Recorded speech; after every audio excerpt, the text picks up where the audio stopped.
नमस्कार दोस्तों, कैसे हैं आप सब। आशा है आप सभी का नए साल का सेलिब्रेशन सुखद बीता होगा। बीतना भी चाहिए, नया साल है तो इसी सेलिब्रेशन के साथ हम कुछ पुरानी और अनचाही यादों को भुलाकर एक कदम आगे बढ़ाते हैं और उन सभी अनचाही और पुरानी यादों को पीछे छोड़ देते हैं और आने वाले समय को देखते हुए कुछ नए एम डिसाइड करते हैं, कुछ नए लक्ष्य निर्धारित करते हैं। 31 दिसंबर 2022 और 1 जनवरी 2023 की रात को एक घटना घटी। रात में एक कार ने एक स्कूटी सवार लड़की को टक्कर मार दी और वो लड़की उस कार के नीचे फंस गई और करीब 13-14 किलोमीटर तक कार वाला उसको घसीटते हुए ले गया।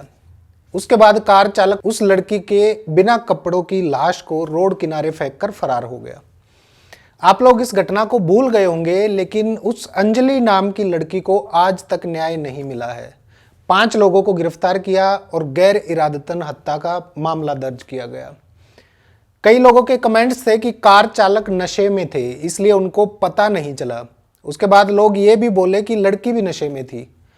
चलो, आप सब की बात सही है, क्योंकि जब तक कोई ऐसी घटना हमारे साथ या हमारे किसी रिलेटिव के साथ नहीं घट जाती तब तक वो हमारे लिए केवल एक इवेंट होती है। हम कुछ भी लिख देते हैं, कुछ भी बोल देते हैं, लेकिन जैसे ही ऐसी कोई विपत्ति हमारे ऊपर आती है तुरंत हमें सामने वाले को फांसी पर चढ़ाना होता है और दूसरे लोग उस समय वही कर रहे होते हैं जो थोड़े समय पहले आप किसी दूसरी घटना पर कर रहे थे। खैर, हमें आदत हो गई है अपने हिसाब से चीजों को ठीक और गलत निर्धारित करने की। मैं यहाँ 2 बातें पूछना चाहता हूँ। पहली बात कि क्या कानून किसी को इजाजत देता है नशे में कार चलाने की या किसी की इस प्रकार से हत्या करने की? मैं इसको हत्या ही कहूंगा, आगे बताता हूँ क्यों कहूंगा। दूसरी बात, क्या इस तरह की हत्या पर केवल गैर इरादतन हत्या का केस दर्ज होना चाहिए? मैंने कार चालक को फोकस इसलिए किया क्योंकि हमारी आदत में है किसी भी 2 व्हीलर वाले को रोड से तेज हॉर्न बजाकर हटाने की। हमें गुस्सा आता है जब हमारी कार के सामने कोई 2 व्हीलर वाला आ जाता है। हम भूल जाते हैं कि कानूनन उस रोड पर उसका उतना ही अधिकार है जितना कि कार चालक का, फिर कार भले ही 5 लाख की हो या 5 करोड़ रुपए की। आप कभी रोड पर 2 व्हीलर लेकर निकलिए, आपको महसूस होगा ये डर कि पता नहीं कब कौन सी बड़ी गाड़ी वाला आपको साइड से टक्कर मार कर गिरा जाए या फिर पीछे से टक्कर मार देगा या फिर उस लड़की अंजलि की तरह घसीटता हुआ ले जाएगा और केस दर्ज होगा गैर इरादतन हत्या का। कुछ समय बाद जमानत हो जाएगी, गाड़ी भी छूट जाएगी जमानत पर और वो कार चालक फिर से रोड पर होगा और अपने उसी ड्राइविंग स्टैंडर्ड के साथ, दुगने कॉन्फिडेंस के साथ, क्योंकि अब उसको पता चल जाएगा कि कार से टक्कर लगने पर कोई मर भी जाए तो कुछ नहीं होगा और शायद दोबारा किसी और को भी नुकसान पहुंचा दे वो। अब इस पूरे वाक्य को समझिए कि इसमें बदला क्या? कुछ नहीं बदला। कानून कहाँ है? कोई फर्क नहीं पड़ा, ना कानून का डर है ना ड्राइविंग स्टैंडर्ड बदला। 31 दिसंबर 2022 की उस रात को अंजलि नाम की लड़की की मौत हो गई। आपको लगता है कोई 5-5.5 फीट की डेड बॉडी कार के नीचे फंसी हो और 13-14 किलोमीटर तक कार ड्राइवर को पता ही ना चले, और वो भी तब जब उस कार में 4-5 लोग ऑलरेडी बैठे हों? आप सोचकर बताइए। फिलहाल कार में सवार 5 लोगों को दिल्ली पुलिस ने गिरफ्तार कर लिया और गैर इरादतन हत्या का केस दर्ज कर दिया। आज उस घटना को 5 दिन हो चुके हैं और पिछले 5 दिनों से लड़की के परिजन एक फेयर इन्वेस्टिगेशन और न्याय की मांग कर रहे हैं। लेकिन इस केस में आज भी कुछ सवाल ऐसे हैं शायद जिनके जवाब हम लोगों के सामने खड़े हैं और पुलिस भी शायद जवाब ढूंढने में नाकाम रही या फिर ये कहें कि नहीं ढूंढना चाहती। पहली बात, कुछ खबरों के अनुसार बताया गया कि अंजलि ने शराब पी रखी थी, लेकिन पुलिस इसका जवाब देने में असमर्थ नजर आई। अंजलि की दोस्त बोल रही थी कि शराब पी रखी थी और परिजन बोल रहे हैं कि शराब नहीं पी रखी थी। फिलहाल पोस्टमार्टम की रिपोर्ट नहीं आई है, उसके बाद ही पता चलेगा कि अंजलि ने शराब पी रखी थी या नहीं। दूसरा सवाल, ये सच में गैर इरादतन हत्या थी या जानबूझकर की गई हत्या थी? दिल्ली के special commissioner of police law and order Shri Hooda ने बाकायदा प्रेस कॉन्फ्रेंस करके बताया कि हत्या की धारा लगाने के लिए इस केस में अभी तक मोटिव का पता नहीं चल पाया, क्योंकि हत्या की धारा लगाने के लिए मोटिव का होना जरूरी है। पुलिस ने यह भी कहा कि अंजलि या उसकी फ्रेंड का आरोपियों से कोई कनेक्शन नहीं था।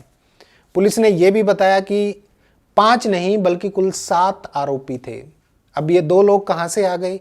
पुलिस के मुताबिक इन 2 आरोपियों ने बाकी के 5 आरोपियों के भागने में मदद की थी। फिलहाल ये दोनों पुलिस की गिरफ्त से बाहर हैं।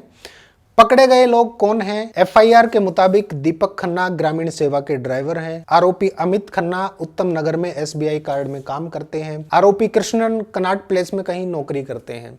आरोपी मिथुन हेयर ड्रेसर है और आरोपी मनोज मित्तल पी ब्लॉक सुल्तानपुरी दिल्ली में राशन डीलर है। इनमें से अमित और दीपक ने शराब पी रखी थी। पूछताछ में आरोपी दीपक ने बताया कि वो कार चला रहा था, लेकिन जांच में पाया गया कि कार दीपक नहीं बल्कि अमित चला रहा था। अब यहां भी मामला कुछ फिशी है।